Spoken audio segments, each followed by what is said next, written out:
Supreme court में भरी अदालत में क्या आपने सोचा था प्रधानमंत्री नरेंद्र मोदी के वकील जाकर के माफी मांगेंगे? उसके बाद भी मोदी सरकार को राहत नहीं मिलेगी। जी हां, जो सुना बिल्कुल सही सुना। सीजेआई बीआर गवई ने, उनके तेवरों ने आज की तारीख में मोदी सरकार को फिलवक्त तो घुटनों पर ला ही दिया है। आलम यह है कि माफिया मांगी जा रही हैं, लेकिन सीजेआई गवई टस से मस होने को तैयार नहीं है, कोई राहत दे नहीं रहे हैं। और इन सब के बीच मोदी जी की सबसे बड़ी ताकत आज की तारीख में वो भी सीजेआई गवई के निशाने में है, क्योंकि उन्हीं की बेंच से ये फैसला आना है। और दूसरा मामला जिसमें माफी मांगनी पड़ी, वो मामला तो आज की तारीख में सबसे ज्यादा चर्चाओं में है, क्योंकि उस मामले में सीजेआई गवई यदि ऐसा रुख ना अपनाते तो संभवतः ये तानाशाही की तरफ बढ़ता हुआ सबसे बड़ा कदम था मोदी सरकार का। सारी बातें जरा विस्तार से करेंगे और इस बात का विश्लेषण करेंगे जो बीते कुछ दिनों से हम कर रहे हैं कि सीजेआई गवई रिटायरमेंट से पहले ही ऐसे तेवर क्यों दिखा रहे, अब तक क्यों नहीं दिखा रहे थे। नमस्कार, मैं स्वप्निल और आप मुद्दा देख रहे हैं। दोस्तों, आगे बढ़े उससे पहले वही छोटी सी अपील है। मुद्दा इन दिनों एक गंभीर आर्थिक संकट से जूझ रहा है। इसके पीछे दो बड़े कारण हैं। पहला ये कि हमारे मेन बैंक अकाउंट बीते लंबे समय से फ्रीज चल रहे हैं, हम अपने ही पैसों को इस्तेमाल नहीं कर पाते। तो दूसरी तरफ हमारे 2.5 साल पुराने चैनल को हमसे 4 महीने तक छीन कर रखा गया था।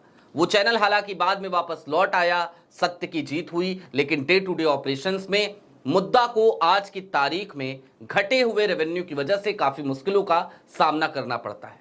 ऐसे में आपसे गुजारिश है, और ये गुजारिश हमारी मजबूरी भी, कि यदि आप चाहें, यदि आप सक्षम हो, तो स्क्रीन पर दिख रहे क्यूआर कोड या नीचे दिख रहे यूपीआई नंबर के जरिए छोटी छोटी मदद मुद्दा की जरूर कीजिएगा। अब आगे बढ़ते हैं, और सबसे पहले आपकी स्क्रीन पर आज की वो बड़ी खबर, जिस खबर ने इस बात को रेखांकित कर दिया कि सीजेआई गवई के तेवर आज की तारीख में मोदी सरकार को किस तरीके से झुका रहे हैं। आपकी स्क्रीन पर नवभारत टाइम्स की खबर है। सीजेआई की फटकार के बाद अटॉर्नी जनरल ने मांगी माफी, सरकार ने कहा ट्रिब्यूनल अधिनियम में बदलाव को तैयार। अब ये ट्रिब्यूनल अधिनियम क्या है, यह आपको पहले भी मैं बता चुका हूं। तानाशाही की तरफ बढ़ता हुआ कदम था ये। इस पे आज जरा विस्तार से अभी इसी वीडियो में थोड़ी देर में चर्चा करेंगे, लेकिन इसके साथ ही साथ मैं आपको सीजेआई गवई साहब अपने गृह राज्य गए। कहां? महाराष्ट्र। देवेंद्र फडणवीस मंच पर बैठे थे, और जब बैठे थे तो सीजेआई गवई ने एक बड़ी बात वहां भी बोली। आपकी स्क्रीन पर वो भी खबर है। सिर्फ 2 जजों के लिए एक लिफ्ट। चीफ जस्टिस बोले अब सामंती लाड नहीं रहे, सीएम फडणवीस बैठे सुनते रहे। क्या प्रधानमंत्री, क्या भारतीय जनता पार्टी के मुख्यमंत्री, हर कोई आज की तारीख में सीजेआई बीआर गवई के सीधे निशाने पर आ रहा है। कौन सी सबसे बड़ी ताकत है, अब जरा उसको भी संक्षिप्त में जान लीजिए, जिस पर फैसला आना है। और निश्चित तौर पर वो सबसे बड़ी ताकत सीजेआई बीआर गवई ने छीनने का मूड बना लिया है। सुप्रीम कोर्ट ने पहले ही छीन ली थी। वो ताकत क्या है? वो ताकत है राज्यपाल। जी हां, विपक्ष की सरकारें जिन जिन राज्यों में हैं, उन राज्यों में राज्यपाल किस तरीके से सरकार को काम करने नहीं देते हैं, इसके 1-2 नहीं, दर्जनों उदाहरण हमारे सामने हैं। क्या पंजाब, क्या केरल, क्या तमिलनाडु, हर जगह से इस तरीके की खबरें अक्सर निकलती हैं कि राज्य सरकारों ने कोई अधिनियम बनाया, कोई नियम बनाया, राज्यपाल साहब उस पर बैठ गए।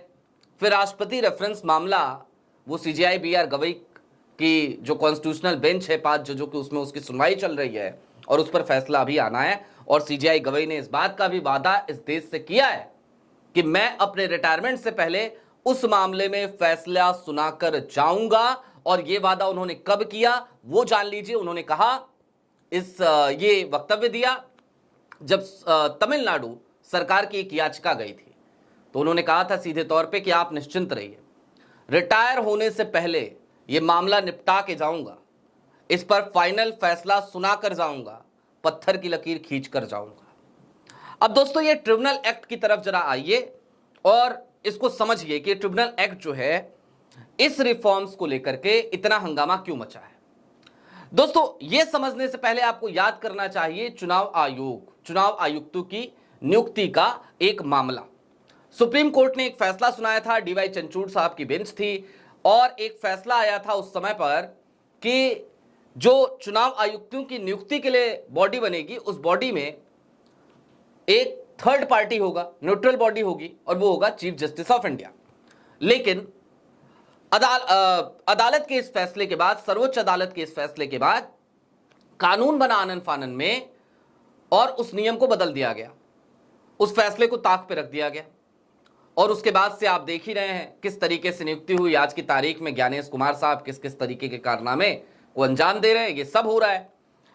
सुप्रीम कोर्ट में भी बहुत ज्यादा उम्मीद है नहीं एसआईआर को लेकर। जिस तरीके की सुनवाई चल रही है, 11 नवंबर से फिर सुनवाई होनी है, तो वो सारी बातें एक तरफ, निराशा के बादल तो वहां पर हैं।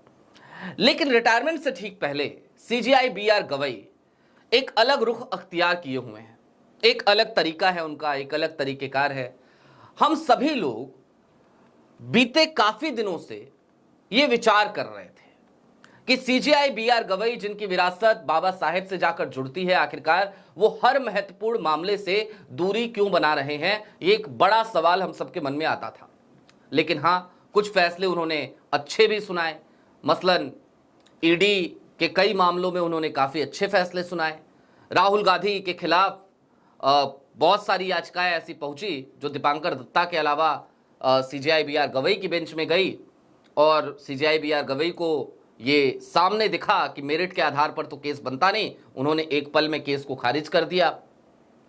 आपको यह भी अच्छे से याद होगा, इन तमाम बातों के दरमियान आपको याद रखने की जरूरत है कि सीजेआई बीआर गवई जब भी कुछ बोलते हैं दिल खोलकर बोलते हैं। लेकिन हां, विश्लेषण तो फिर भी करना पड़ेगा, वो जरूरी है। डीवाई चंद्रचूड़ साहब रिटायर होने से पहले एक बात कह रहे थे एक इंटरव्यू में कि मुझे ये सोचना पड़ता है कि मेरे रिटायरमेंट के बाद ये देश मुझे कैसे याद रखेगा। आज की तारीख में डीवाई चंद्रचूड़ साहब को देश कैसे याद रखता है, ये हम सब जानते हैं। सीजेआई बीआर गवई को भी क्या वैसे ही देश याद रखेगा जैसे आज डीवाई चंद्रचूड़ साहब को याद रख रहा है? ये एक बड़ा सवाल है, क्योंकि सीजेआई बीआर गवई अपने पूरे कार्यकाल के दौरान तमाम महत्वपूर्ण मामलों की सुनवाई उनकी बेंच में नहीं रही, जबकि वो खुद ही मास्टर ऑफ रोस्टर हैं। यानी कौन से बेंच में कौन सा मामला जाएगा, ये खुद सीजेआई बीआर गवई ही तय करते हैं। उसके बावजूद महत्वपूर्ण मामलों से सीजेआई बीआर गवई क्यों बचते रहे, ये एक सवाल जरूर आज की तारीख में उनके ऊपर है, ये सवाल हमेशा रहेगा। लेकिन अब ट्रिब्यूनल एक्ट जो है, ट्रिब्यूनल एक्ट रिफॉर्म्स, दरअसल मद्रास बार एसोसिएशन ने याचिका लगाई थी। ट्रिब्यूनल एक्ट क्या है, ट्रिब्यूनल क्या होते हैं? भाई बहुत सारे ट्रिब्यूनल्स होते हैं, इनकम टैक्स ट्रिब्यूनल होता है, ये सब जुडिस बॉडी होते हैं। दरअसल मान लीजिए कि अदालत में कोई मामला जाना है, लेकिन अदालत से पहले ही एक और छोटी सी अदालत है जहां पर सुनवाई होनी है और जहां से फैसला आना है, वो होता है ट्रिब्यूनल। इनकम टैक्स ट्रिब्यूनल, मैंने आपको पहले कांग्रेस वाला एग्जांपल दिया था कि कांग्रेस के खाते फ्रिज हुए थे तो मामला ट्रिब्यूनल में गया था। मोदी सरकार चाहती है कि ऐसे तमाम ट्रिब्यूनल सीधे तौर पर, उसमें तमाम नियुक्तियां, उसमें तमाम चीजें, वो सीधे तौर पर सरकार के अंतर्गत रहे, कोर्ट का कोई हस्तक्षेप ना रहे, न्यायपालिका का कोई हस्तक्षेप ना रहे। और इसी के खिलाफ मद्रास बार एसोसिएशन की याचिका आज की तारीख में सुनी जा रही है सुप्रीम कोर्ट में, बीआर गवई साहब के बेंच में। बीआर गवई साहब के बेंच में जब ये सुनवाई चल रही थी तो सबसे पहले तो मोदी जी के अटॉर्नी जनरल साहब, मोदी जी के वकील साहब आर वेंकट रमणी, वो ये कहते हैं कि कॉन्स्टिट्यूशनल बेंच पे भेज दीजिए साहब इस बात को। सीजेआई बीआर गवई ने कहा गलत बात, आधी रात को आप जाकर के एक लेटर लिखते हैं और कहते हैं इसको कॉन्स्टिट्यूशनल बेंच में भेज दीजिए। मुझे ऐसा क्यों लग रहा है कि सरकार मेरी बेंच से बचना चाह रही है। उसके तुरंत बाद जब अगली सुनवाई हुई तो अगली सुनवाई में एक और कांड हो गया। अगली सुनवाई में फिर से मोदी जी के वकील साहब पेश हुए, एक आर वेंकट रमणी साहब आए नहीं, और अगले जो वकील साहब आए उन्होंने कहा कि एक काम कीजिए साहब, जरा स्थगन का आदेश दे दीजिए, थोड़ा सा अगली तारीख दे दीजिए। सीजेआई बीआर गवई पूरी तरीके से भड़क गए इस बार, कहा कि क्या मजाक बना रखा है।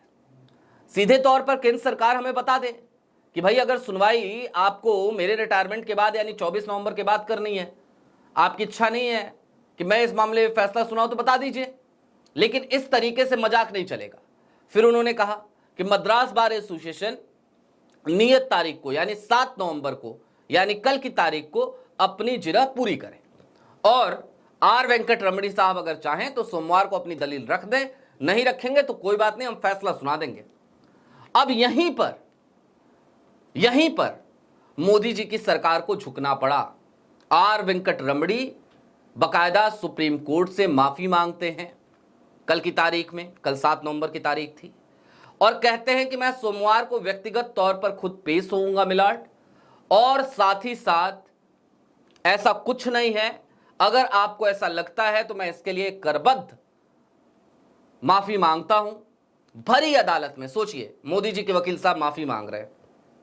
अब ये सुप्रीम कोर्ट में भरी अदालत में मोदी जी का झुकना एक बड़ा संदेश तो देता है, बताता तो है कि सीजेआई बीआर गवई यदि अपने इसी तेवर में शुरुआती दिनों से रहे होते तो शायद आज मामला कुछ और होता। यदि इसी तरीके से एसआईआर पर सुनवाई सीजेआई बीआर गवई ने की होती तो आज स्थिति कुछ और होती। यदि इसी तरीके से वो चोरी के सबूतों वाली वो याचिका जो रोहित पांडे ने सुप्रीम कोर्ट में लगाई थी, यदि वो सुनवाई सीजेआई बीआर गवई साहब की बेंच में हुई होती तो आज स्थिति कुछ और होती, ना कि जस्टिस सूर्यकांत ने जिस तरीके से उस याचिका को खारिज कर दिया वो हो गया होता। खैर, इन तमाम चीजों के दरमियान एक बात कही जा सकती है, समझी जा सकती है, हम सबको दिखाई भी देती है, और वो ये है कि सुप्रीम कोर्ट की इमारत चाहे जितनी भी बुलंद हो, आज की तारीख में जब इस देश के लोगों का, इस देश के जिम्मेदार नागरिकों का भरोसा हल्का फुल्का डगमगाने लगा था, तब सीजेआई बीआर गवई ने एक छोटी सी किरण जरूर दिखाई है। लेकिन सवाल इससे आगे का है। सीजेआई बीआर गवई साहब के पास अपनी रिटायरमेंट में अब बहुत ज्यादा दिन नहीं बाकी हैं। बहुत कम ही ऐसे फैसले हैं जो वो इस बीच में सुना सकते हैं, लेकिन हां, ये 2 महत्वपूर्ण फैसले जिस तरफ जा रहे हैं, इससे ये तय है कि चाहे वो ट्रिब्यूनल एक्ट का मामला हो, चाहे वो राष्ट्रपति रेफरेंस मामला, इन दोनों मामलों में जो फैसला सीजेआई बीआर गवई की बेंच में आएगा और जो रुख अब तक इस सीजेआई बीआर गवई ने अख्तियार किया है, इससे यह तय है, साफ है, क्रिस्टल क्लियर साफ है कि मोदी सरकार पर एक अंकुश लगा तो है। और इससे आगे का फिर से सवाल वही है लेकिन कि इस बात का विश्लेषण जब भी होगा कि सीजेआई बीआर गवई साहब का कार्यकाल कैसा रहा, तो औसतन हम शायद सीजेआई संजीव खन्ना साहब के परिप्रेक्ष्य में अगर बात करें तो उनसे भी औसत रहा है आपका कार्यकाल। और इसके पीछे सबसे बड़ी वजह है क्योंकि महत्वपूर्ण मामलों से आप बचते हुए नजर आए हैं। आज की तारीख में ये बात ये देश कह रहा है। दोस्तों, आपकी क्या राय है कमेंट बॉक्स में जरूर बताइएगा। अभी के लिए दीजिए इजाजत। चलते चलते फिर वही अपील, चैनल पे नए हो तो सब्सक्राइब करते हुए जाइएगा, सक्षम हो तो छोटी छोटी मदद मुद्दा की जरूर कीजिएगा। बहुत शुक्रिया।